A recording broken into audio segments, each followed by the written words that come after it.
are going to start off the tour with the U.S. Air Force supersonic jet fighters. The introduction of jet engines at the end of World War II brought the quest for ever faster speeds to the forefront of fighter airplane development in the 1950s and 60s. The military de-emphasized maneuverability of the dogfight era and emphasized long-range missiles for air-to-air combat. Some excellent examples of this design philosophy are the two light gray colored aircraft on the right of the tram. The F-102 Delta Dagger has red markings on the tail, and the F-106 Delta Dart has the yellow tail markings. Both of these aircraft were designed as high-speed interceptors. The plane's triangular or delta-shaped wings are very efficient at high speeds, but make it significantly less maneuverable than planes with other wing types. The mission was to fly out at supersonic speeds to intercept enemy bombers before they could reach the coast of the United States. On the left of the tram, this will be a little bit behind you, is the U.S. Air Force supersonic jet fighter from the 1960s, the Phantom F-4. It's the green and brown camouflage aircraft on this side. Originally designed as a high-speed interceptor for the U.S. Navy, the Phantom's design proved to be more adaptable than the F-102 or 106. For this reason, the Air Force adopted the Phantom, using it in both air-to-air combat and for the bombing ground targets. The Phantom was originally designed without a gun and relied solely on missiles for combat against other aircraft. However, combat in Vietnam and the Middle East quickly showed that the era of the dogfight had not ended after all. While this large and fast but less maneuverable plane was at a disadvantage compared to the Soviet Union's gun-armed fighters that were quicker turning but slower than the Phantom, American pilots overcame the Phantom's deficiencies with better training and superior tactics. This allowed it to become one of the most successful and widely used strike fighters ever.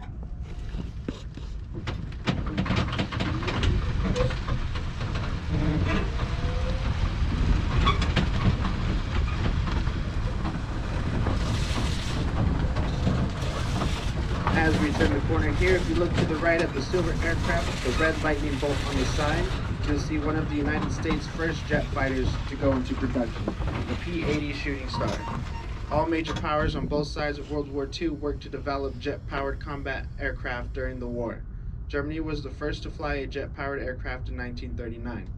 By 1944, Germany, Great Britain, and the United States all had designed their first combat jets.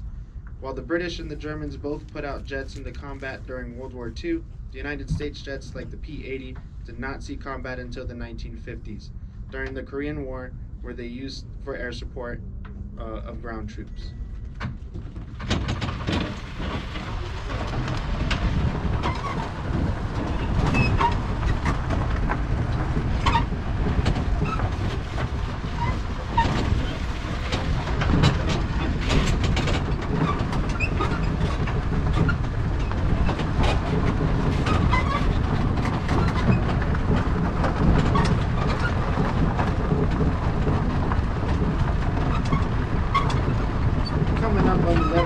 Rather unusual looking plane. This is the Bud RB-1 Conestoga, built during World War II.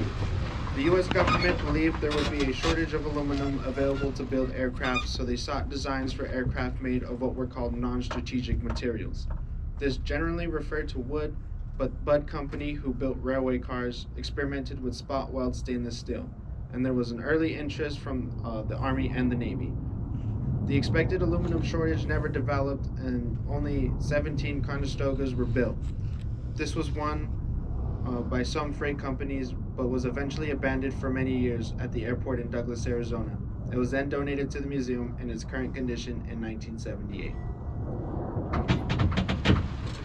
The next group of aircraft on display is made up of light civil aircraft of the 1930s, 40s, and 50s. On the right side of the tram, you'll see aircraft that were designed and built to provide personal transportation for individuals.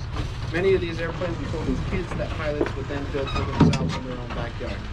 And the military also used these as small transport aircraft for pilots who had been assigned to non-flying duties to help keep up their flights.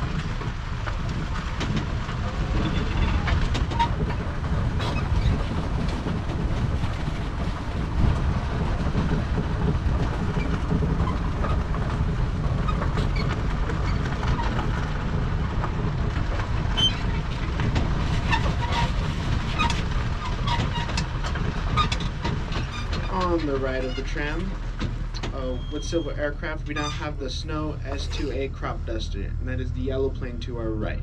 Aircraft such as this are vital to the agricultural industry, and they are used to spray fertilizers and pesticides on crops and farmlands. The flying involved in aerial application is technically challenging and occasionally hazardous. Pilots who fly these aircraft are highly trained in all aspects of aerial application, from safe pesticide use and entomology to flight skills. The next group of aircraft can be found on the left side of the tram and are the airliners developed in the 1940s and 50s. The first plane in this group is the Vickers Viscount airliner, the plane with the turboprop engines, and this will be slightly behind you.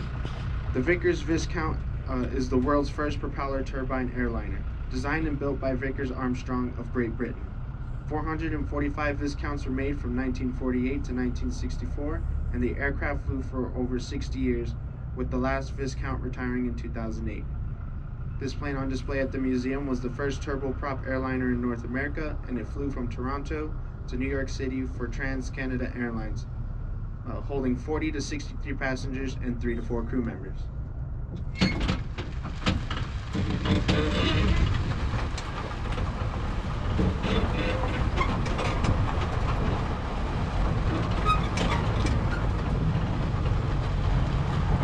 If you look to your right at the plane with the yellow wings and the gray body, you'll see the Sikorsky S-43 Baby Clipper, an airliner from the 1930s also used by the Navy and the Marine Corps. In the 1930s, many airliners were designed as seaplanes because airports were not common, but lakes, rivers, and oceans were good substitutes. The Baby Clipper could hold 15 passengers and 3 crew members. This plane flew for Inter-Island Airways in Hawaii in the 30s and 40s. It later flew in Alaska, where it was damaged in an accident in the 1950s and spent the next 30 years underwater in a lake. It was recovered by a member of the U.S. Marine Corps. It was restored and later loaned to our museum.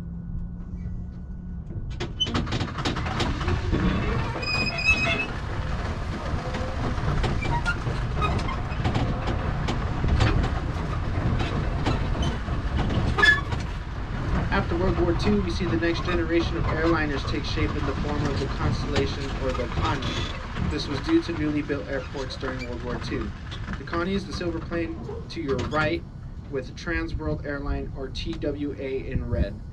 It was one of the first long-range civilian airliners to go into service after the war, carrying between 44 to 81 passengers and 6 crew members. This aircraft is the 10th Connie built and the oldest one left in the world. It flew briefly with the U.S. Army Forces in 1946 and then returned to Lockheed and resold to Trans World Airline, where it flew from 1947 to 1961.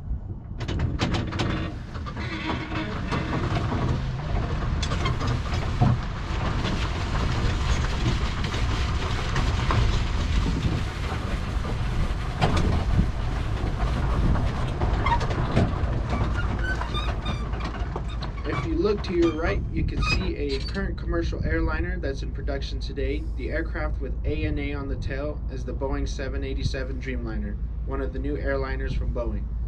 This is the first jet airliner not constructed out of aluminum. Instead, it's nearly 80% carbon fiber composites. This, along with new advances in engines, wing shape, make it one of the most fuel-efficient and cost-efficient jet airliners ever built. The one you're looking at is the second Dreamliner to be produced. It participated along with other prototypes in the aircraft testing and certification processes, which lasted from late 2009 to 2011. It carries all the markings of the Nippon Airlines, which was the first airline to buy the new aircraft, and it can hold 242 passengers and a crew of 8.